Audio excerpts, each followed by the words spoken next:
Good morning dear students. आइए अपने आज के इस हाइड्रोलिक्स के पहले लेक्चर में हम आपसे बात करते हैं। सबसे पहले इसके इंट्रोडक्शन के बारे में, बेसिक इंट्रोडक्शन के बारे में कि हम इसमें क्या क्या पढ़ेंगे।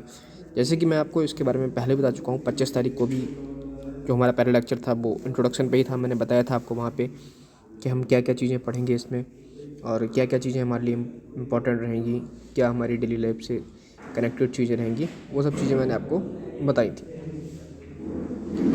तो सबसे पहले आइए स्टूडेंट, आज हम बात कर लेते हैं कि तरल है क्या।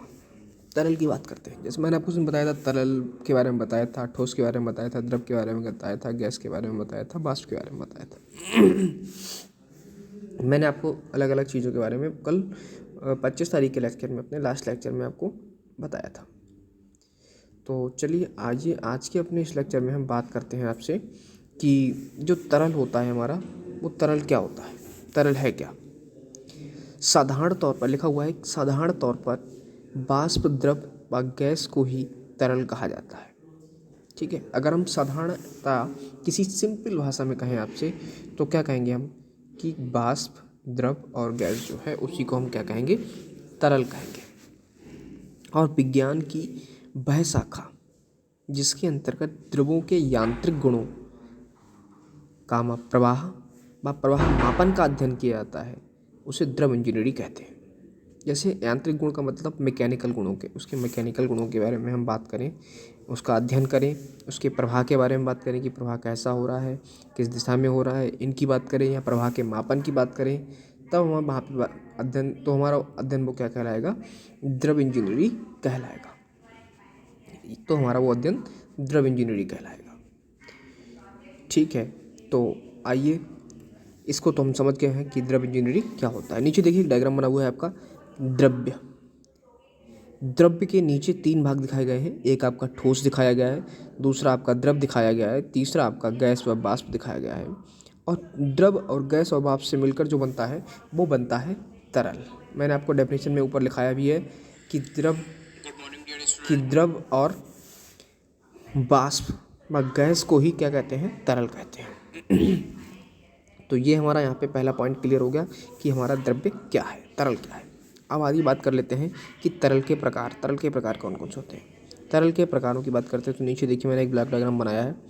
संपीड्यता के आधार पर, कंप्रेसिबिलिटी के आधार पर, दूसरा सैद्धांतिक व व्यवहारिक आधार पर, तीसरा आपका न्यूटन की श्यानता के आधार पर। ये 3 तरह से हम इसको बांटेंगे।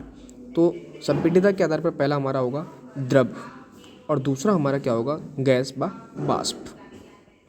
ठीक है, सैद्धांतिक व्यवहारिक आधार पर हमारा पहला होगा वास्तविक तरल और दूसरा होगा आदर्श तरल।